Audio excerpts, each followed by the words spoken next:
pourquoi les maisons et les châteaux sont hantés.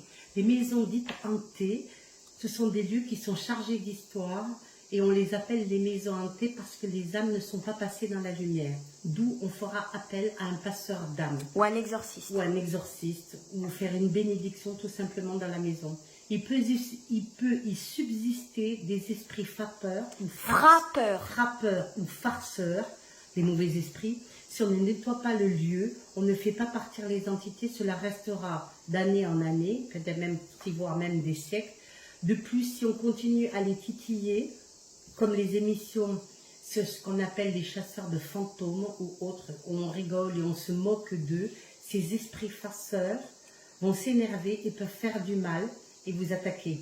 Et le fait de les appeler en ouvrant ce qu'on appelle des fameux vortex d'énergie, où on les appelle, où on les fait venir, en faisant ce qu'on appelle le Ouija, les tables tournantes, en faisant ce qu'on appelle aussi des cérémonies, L'écriture automatique ou autre, il y aura ce qu'on appelle de plus en plus d'esprits qui viendront et ça se cumulera d'esprit en esprit et donc il faudra nettoyer absolument le lieu. Et en plus, ces gens qui vont visiter ces lieux hantés vont forcément après... réveiller les esprits qui peuvent être endormis pendant des siècles. Et ils peuvent après se coller à la personne. Se coller à la personne et quand vous sortez, ils ont plus d'un tour dans leur sac et vous suivent.